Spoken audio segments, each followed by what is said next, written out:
Welcome back, everyone, to the Keynote session. In this Fireside chat, I'm very excited to welcome Michael Ellison, founder and CEO of CodePath.org. Michael, it's so great to have you here. It's great to be here. I personally have deep appreciation for the great work you and your team are doing, Michael, at CodePath. And for our audience who may not know about your company, can you talk about it and also how the organization is bringing out really a positive change in our industry? Sure, of course. So the mission of our organization is deeply personal to me. I grew up low income, rural Maine, single mother household. At points in time, we were homeless growing up. So for people from my background, oftentimes you may not graduate from high school, let alone get into college. I ended up being incredibly lucky at various points in time. I met, in some cases, the right people at the right time and ended up founding 6 different companies, one of which now valued at over $1 billion. So, that luck is something that is not common for people from backgrounds like mine, which is why at CodePath, we're so focused on increasing diversity, but with a strong lens of, are we serving first-generation college students? Are we serving students from low-income backgrounds? Are we reaching the students that are often the last ones in and the first ones out when we're talking about technical hiring? We also care very much about how we're influencing the system itself. How are we changing the equation on college campuses and in the CS talent pipeline so that our students don't have to get lucky in order to be introduced to tech, to be able to have access and exposure to the technologies that are in demand in the industry, and ultimately to not just have a foot in the door, but to be able to have a seat at the table in terms of opportunities for tech leadership positions. I'll give you an idea of so some things that I'm very excited about with our work. 91% of Black computer science students are still working in tech as alumni. And this is compared to only 12% of Black CS students are still working in tech after they graduate.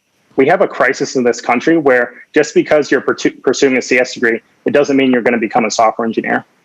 And last year, we saw only 8% of Black computer science students nationwide actually ended up becoming software engineers. 8%. Wow.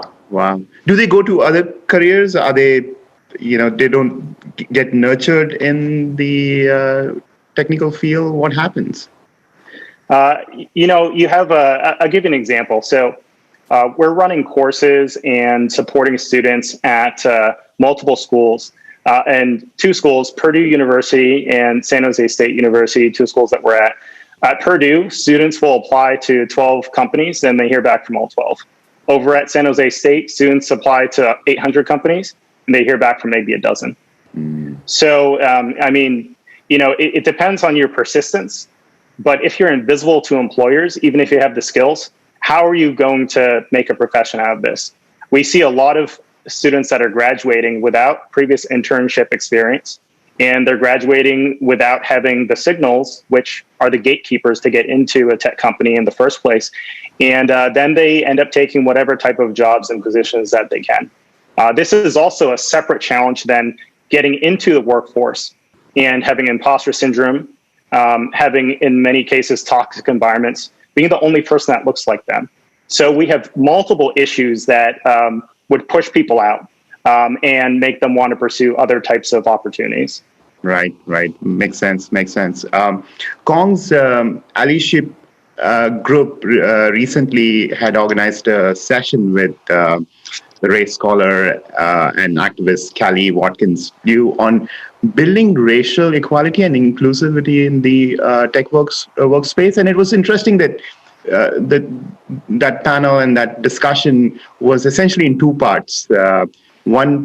Part one was building the pipeline for the candidates and hiring them, and then part 2 was around ensuring there's a right culture in the workplace so that they thrive. And to your point about, there are situations where the culture is toxic and There are issues with the imposter syndrome as well. And so that particular session that we had was focused more on the part two about, thriving in the work place. But talking about part one, which is the pipeline and hiring, and today you have listening to you tech leaders who are in positions to hire. What advice would you have for them on what can they do to have a meaningful change in the hiring process so that we take care of part one? Mm-hmm. Yeah.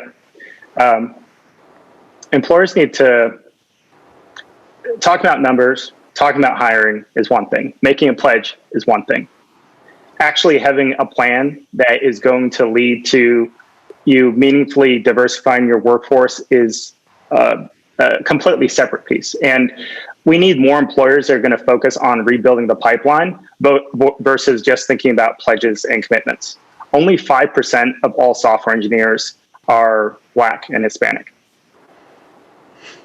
And then when you look at the challenges with, say, like I'll give you step one for a lot of companies is let's go talk to some HBCUs. There were only around 800 Black HBCU graduates last year, CS graduates last year. 800, and then we have 1 million plus software engineers. So diversifying the industry by going to HBCUs, which make up 11% of Black CS graduates, that's probably not going to do enough. Right. We need to be able to tackle attrition and enrollment on these college campuses. We need to be able to tackle the gaps in the skills. And that means that it's important for companies who are serious to focus on investing in programs that help to better prepare, to provide earlier exposure. You have engineers, guess what? Your engineers can participate in panels and workshops. They can become mentors. They can do mock interviewing. There's so much that we can do.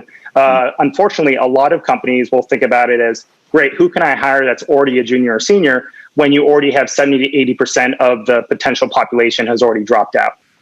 Right. So getting earlier in the whole process and having mentorship and that engagement up in front would be the way to address the root cause. It's early engagement, and then I'm a really big fan of various programs that have tried to, in a more structural mentorship, structural exposure to the industry, have gone earlier. Google's Howard West, which they now call their Tech Exchange program, they partner with multiple HBCUs. They fly students over to Silicon Valley on their campus. They're targeting freshmen, sophomores.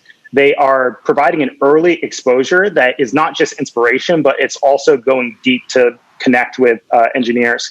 There's various programs that we have been a part of. For example, Facebook University is a sophomore level program. And if you can unlock that first ever technical work opportunity, that is game changing for a lot of these students. Yeah, exactly. It's that first step, right? Getting them that on the staircase so that then they can climb up. Getting them to the staircase is usually a challenge. Michael, there are biases all around us. There are biases I face as a turban-wearing Sikh male. Michael, as a Black man entering into the tech scene, you were also a co-founder of Segment, a tech entrepreneur yourself. What obstacles, what biases did you personally face, and how did that shape your thinking and perhaps got you here also with CodePath.org? Love to hear about the journey. Yeah, I mean, it's the journey is a lifetime, right? As you know, it's not one thing; it's a lot of things, and there's not one challenge to overcome. It's constant, and it doesn't end. Back when I was in high school, some teachers we had were pretty good, and some teachers we had were maybe they missed the mark a little bit. I had an honors English teacher where we didn't read books; we watched videos. So. If you can imagine being a straight A student and then it's just being underprepared, then you get into college and then you have gaps and you have to overcome those gaps. I ended up dropping out of CS when I was in school, when I was a freshman. I did well in math. People thought I should pursue that. I was always interested in tech, but I was coming in behind. And when I did the calculation in my mind of like, okay, it's taking me 30 hours to complete this assignment in this one class versus, I can just take, other courses in math or whatever. And so it ended up, that was maybe the first element of it, coming in behind, which a lot of students from underrepresented backgrounds are also first generation college students, low income backgrounds. You can't really separate the two. You need to be thinking about both of those. Mm-hmm. When I was, I started my first company when I was 19, and you don't have a network. This was in Boston. And I would approach investors. I would see the difference when I met with them, when they saw what I looked like. And often it was subtle. It was just a complete change in tone, even if there's a good introduction. But sometimes it was actually pretty intense. There was one example. I was at a Boston Celtics. I found a way to get into this box seat with all these potential investors. There was one person in particular who was a big philanthropist in Boston. And he made a comment to me. He's like, hey, don't you wish the NBA would go back to how it used to be? And I'm like, what do you mean? And he's like, like all these black gorillas on the floor really destroyed the sport. And so, he was very overtly racist. He was just messing with me. And he was being very clear. Like, it's not just that you're not worth my time. I don't respect you. I'm not going to respect you. And I'm going to try to belittle you. So it's never even in San Francisco. I have had the cops called on me twice. I think the way I'm dressed probably doesn't look like I'm going to steal something, but it's every black person, every black male especially that I've chatted with, you have run into cops multiple times. And so there's always challenges. There's always bias. I do believe, though, that there's an opportunity when people are looking down on you or people underestimate you, there's always an opportunity to surprise them. So that's how I kind of interpret that as an entrepreneur. There's always a way to turn the situation into how can I make this work out to my advantage. Wonderful. Michael, this has really been awesome. Would love to close this session to get your ideas on, in general, increasing opportunities for BIPOC in tech. What would be some of those general ideas that you have? Mm-hmm. Yep. So I mentioned before about rebuilding the pipeline. A lot of tech companies are thinking about diversity quarter to quarter, and they see their recruiters as what numbers can you produce right now?